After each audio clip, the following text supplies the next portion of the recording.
লক্ষ্মীপুরের কমলনগরে জনগুরুত্বপূর্ণ আমানিয়া সড়ক পাকাকরণের দাবিতে মানববন্ধন করেছেন এলাকাবাসী। শুক্রবার জুম্মার নামাজের পর হাজিরহাট ইউনিয়নের ৪ নম্বর ওয়ার্ডের আমানিয়া সড়কের আশেপাশের প্রায় ৫ শতাধিক বাসিন্দা এই মানববন্ধনে অংশ নেন। এলাকাবাসীর অভিযোগ, ১০০ বছরের পুরনো এই সড়কের বেশিরভাগ অংশই ভাঙাচোরা।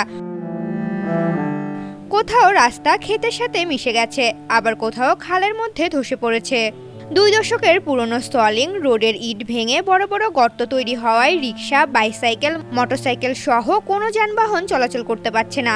এতে স্কুলগামী শিশুদের পাশাপাশি বয়স্করাও দুর্ঘটনার শিকার হচ্ছেন।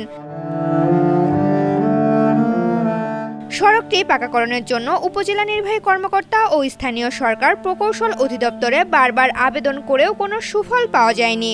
ফলে নিরুপায় হয়ে তারা মানববন্ধন করেন। দ্রুত সড়ক পাকাকরণ না হলে লাগাতার আন্দোলনের হুঁশিয়ারিও দিয়েছেন আন্দোলনকারীরা।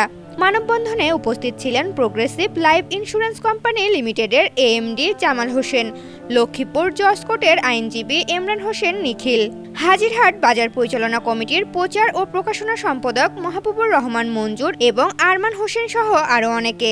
এ বিষয়ে উপজেলা প্রকৌশলী আব্দুল কাদের মুজাহিদ জানান, তিনি নতুন এসেছেন এবং এই সড়ক সম্পর্কে তার কোনো ধারণা নেই। নির্বাহী প্রকৌশলীর সঙ্গে আলোচনা করে পরবর্তী পদক্ষেপ নেওয়া হবে।